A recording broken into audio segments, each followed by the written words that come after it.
Muy buenos días a todos. Mi nombre es Matthew, el de ella es Dana. El día de hoy vamos a hablar de la teoría de la paz de Johann Galton.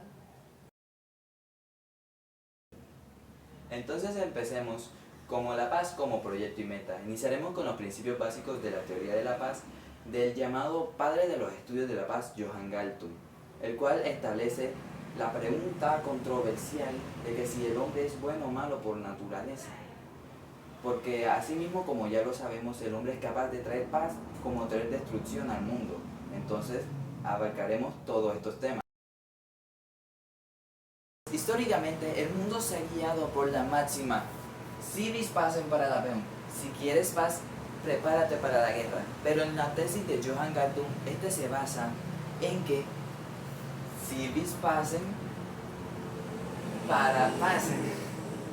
Si quieres paz, prepárate para la paz. Entonces, en esta síntesis se basa su tesis completamente.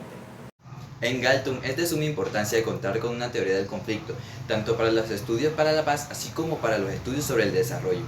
Esta comprende en primer lugar los estudios en su versión como reducción de la violencia directa, reducción del sufrimiento u ofensa a las necesidades humanas básicas. En un segundo instancia, considerando los estudios sobre el desarrollo, se proyecta ir más allá de la satisfacción de las necesidades humanas básicas, buscando propuestas y estrategias para desarrollar y potenciar esas mismas necesidades. Aquí vuelven la escena de los estudiosos para la paz, pero esta vez en su versión positiva, centrándose en la reducción de la violencia estructural y cultural. Entonces, para Galton, en una teoría de conflicto, no es solamente necesario saber si un conflicto es bueno o es malo, sino que es imprescindible brindar las suficientes herramientas para entender cómo se compone este conflicto, así como guías científicas, por así decirlo, para saber cómo sobrellevar dicho conflicto y, a través de metodologías, aprender a solucionarlo. Para lograr lo que es esta llamada violencia positiva, Galton ha dispuesto tres relaciones interconectadas entre sí, que ya hablaremos a continuación. Bueno, la violencia para Galton no solo es del acto físico, se manifiesta en un triángulo que se refuerza a sí mismo. Inicialmente tenemos la violencia directa, es la más visible de todas. Esto es cuando agredimos ya sea física o verbalmente a una persona, como golpes, insultos, guerras, asesinatos, entre otras cosas. Después tenemos la violencia estructural. Esto es asociado más a un contexto sociopolítico o económico, cuando las personas no tienen lo suficiente para satisfacer sus necesidades básicas, tales como la alimentación o la salud. Y por último tenemos la violencia cultural. Estas son las ideologías o creencias que nos hacen creer que la violencia es algo más natural o está bien. Frases como el pobre es pobre porque quiere, la mujer debe obedecer al hombre, entre otras cosas.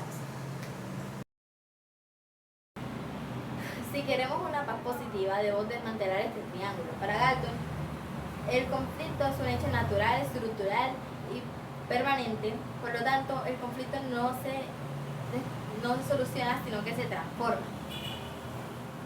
La metodología para transformar este conflicto se basa en tres pilares fundamentales: la empatía, la creatividad y la no violencia.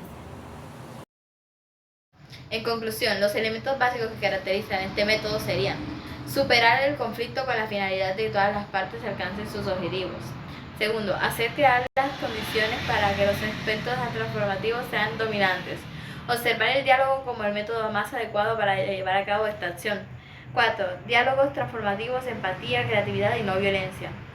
5. Considerar los actores como partes iguales. 6. La transformación va más allá de las asimetrías sociales. Supone el conocimiento de todas las circunstancias que rodean los conflictos, así como orígenes de la violencia. Supone la presencia de una tercera persona, el trabajador de la paz, que actúe como fundamentalmente como moderador entre las partes implicadas. Galton nos recuerda Que la paz es posible y, como dijo Gandhi, no hay camino para la paz es el camino. muchas gracias.